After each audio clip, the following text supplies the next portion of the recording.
ఇప్పుడు no cost cough syrup తో 60 రూపాయల విలువ గల ఇన్హేలర్ పూర్తిగా ఉచితం. దెబ్బకి దగ్గు జలుబు మాయం. అందరికీ దీపావళి అంటే దీపాల పండుగ. అయితే ఆదిలాబాద్ ఏజెన్సీలో వాళ్లకు మాత్రం దండారి. అతి పురాతనమైన ఈ సాంప్రదాయాన్ని సంస్కృతిని పొల్లుపోకుండా కాపాడుకుంటున్నారు. రాబోయే తరాలకు ఆ కళను వారసత్వంగా అందిస్తున్నారు. సచోయి కోలా, గుస్సాడి ఆటలు, రేలా నృత్యాలతో దండారి పండుగను గూడాల్లో సంబరంగా జరుపుకుంటూ ఉంటారు. మరింత సమాచారం మా ప్రతినిధి సారంగపాణి అందిస్తారు. జిల్లా వ్యాప్తంగా గూడాల్లో గుస్సాడి సందడి మొదలైంది. దీపావళికి ముందు ప్రారంభమయ్యే ఈ దండారి వేడుకలు వైభవంగా జరుగుతాయి. రేలా నృత్యాలు, గుస్సాడి ఆటలు, అదేవిధంగా చచోయికోల ఆట పాటలతో సంబరాలు జరుపుకుంటున్నారు. ఆదివాసీలు ఈ విధంగా దీపావళి జరుపుకుంటారు. సో చెప్పండి, ఆదివాసీల కోసం కేంద్ర ప్రభుత్వం ఎట్లాంటి చొరవ తీసుకుంటుంది?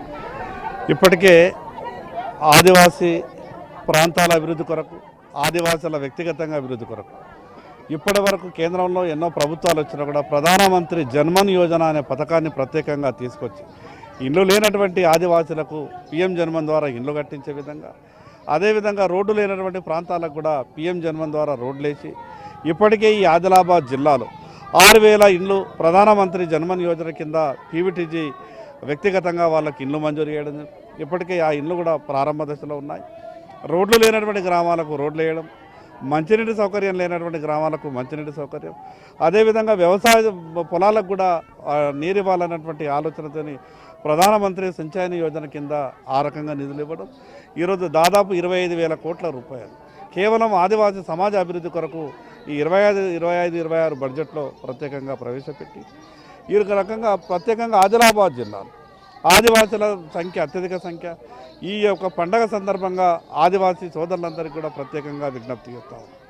మానవ సమాజానికి మూల కారణమైనటువంటి ఆదివాసీ సమాజం ఇంకా అభివృద్ధిలో ముందుకు పోవాల్సినటువంటి అవసరం ఉంది.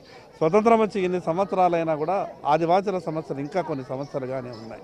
ప్రత్యేకంగా ఆదివాసీ పూర్వీకులు ఇచ్చినటువంటి ఈ యొక్క సాంప్రదాయాన్ని, ఈ సంస్కృతిని వందల వేలాది సంవత్సరాలుగా వాళ్ళు ఇంకా కూడా కొనసాగిస్తూ ఆ యొక్క కళలను రక్షించుకోవడం నిజంగా గొప్పతనం. మరొకసారి ఆదివాసీ పండుగ సందర్భంగా దండారి పండుగ శుభాకాంక్షలు. దండారి ప్రత్యేకత ఏంటి, ఏమేమి ఉంటుంది అందులో?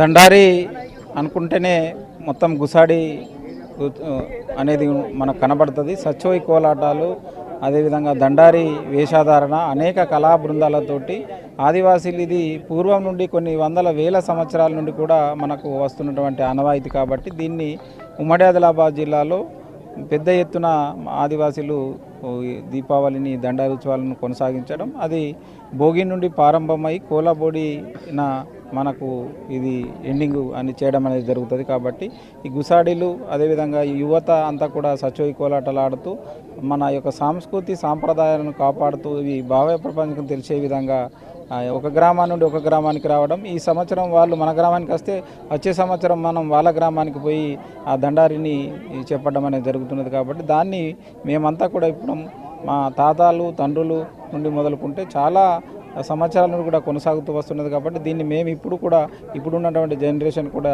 ఈ యొక్క సంస్కృతి సాంప్రదాయాలను కాపాడుతూ పవిత్రంగా చిన్న పెద్ద తేడా ముసలి అడవుల్లో ఇప్పుడు నెమలి పించారు ఇది తయారు చేయడం కోసం, గుసడి టోపీలు తయారు చేయడం కోసం అట్లాంటివి దొరుకుతున్నాయి. ఎట్లా ఉంది, మార్పు ఏమైనా ఉందా? దొరుకుతలేవు. దొరకనప్పటికి కూడా వాటిని ఎక్కడో ఒక జాగాల కొనుక్కొని రావడమా, లేకపోతే అడవిలో వెతుకుతున్నప్పుడు దొరికిన వాటిని తీసుకొచ్చి టోపీలు అల్లి చేసి ఆ యొక్క టోపీలను దండారి అంటే సంవత్సరానికి ఒకసారి వస్తుంది. కాబట్టి అది మనము భోగి సందర్భంగానే వేషధారణ వేయడం అనేది జరుగుతుంది. తర్వాత కూలబొడితోటి మనము ఇది వేషధారణ తీసివేయడం అనేది జరుగుతుంది. కాబట్టి తప్పకుండా మేమంతా కూడా ఆ యొక్క అది ఉన్నది కాబట్టి ఇవాళ ఆదివాసీల యొక్క సంస్కృతి సాంప్రదాయాలు అనేటివి కొనసాగుతూ వస్తున్నాయి. కాబట్టి దీన్ని కొనసాగించాలని కూడా నేటి సమాజానికి మేము విజ్ఞప్తి చేయడం జరుగుతున్నది. తమ సంస్కృతి సాంప్రదాయాలను కొనసాగించడం కోసం ఎంత వ్యయ ప్రయాసాల కోర్చైనా తమ సంస్కృతిని కాపాడుకోవడం కోసం ఆదివాసులు ముందుంటారనేది ఈ గుస్సాడి ద్వారా స్పష్టమవుతుంది. ఇది ఆదిలాబాద్ జిల్లాలోని గూడాల్లో గుస్సాడి సందడికి సంబంధించి పూర్తి అప్డేట్స్. కెమెరామెన్ సత్యంతో సారంగపాణి, NTV, ఆదిలాబాద్.